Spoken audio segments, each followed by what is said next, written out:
আমার কবিতার বর্ণময় উচ্চারণে সবচেয়ে উঁচু তারাকে আমি বলি। কবি জয় গোস্বামী।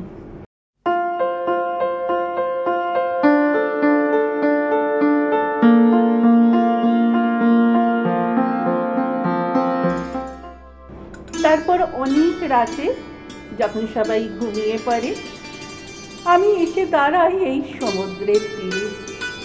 আমার পায়ে ঢেউ দেয় জল।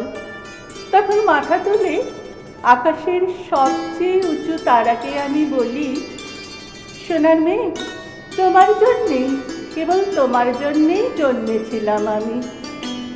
মাথার ওপর থেকে হাজার হাজার ফুট সমুদ্র সরিয়ে একদিন আমি ভেসে উঠেছিলাম কেবল তোমার জন্যই, সোনার মেয়ে। আমি বলি, সবচেয়ে উঁচু তারাকে আমি বলি, আমি প্রথম। আমার আগে আর কোনো প্রাণ আসেনি এই পৃথিবীতে। মনে রেখো, মনে রেখো, কেবল তোমার জন্যেই পৃথিবীতে এত রকমের অরণ্য বানিয়েছি আমি, আর সেই অরণ্যে বসিয়েছি এত রকমের গাছ।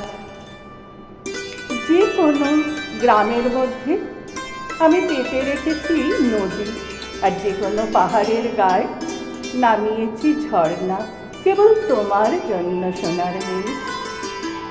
শুধু আকাশেই নয়, সমস্ত নদী, সাগর আর সরোবরের তীরে তীরে কেবল তোমার জন্যই তো বসিয়েছি এত রং বেরঙের পাখির মেলা।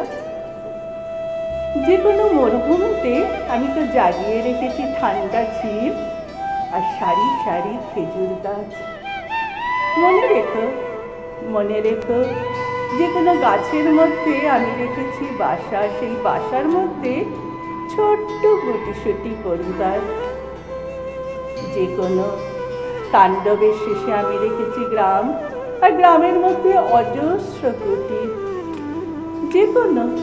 যে কোনো পথের মধ্যে জলসত্র আর সরাইখানা রেখেছি আমি।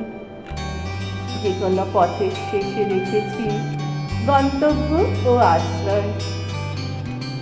আমি বলি, এরপর আকাশের সবচেয়ে উঁচু তারাকে আমি বলি, আর আমারই একখানা ঘর থাকবে না? সারাদিন পর তবে কোথায় ফিরবো আমি?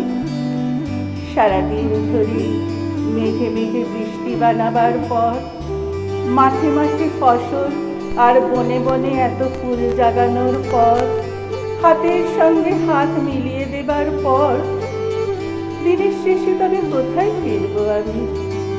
কার কাছে? কে আমাকে জল গামছা এগিয়ে দেবে? কে আমাকে খেতে ডাকবে বলো? সোনার মেয়ে, তুমি ছাড়া কে আমাকে ঘুম পাড়াবে আর?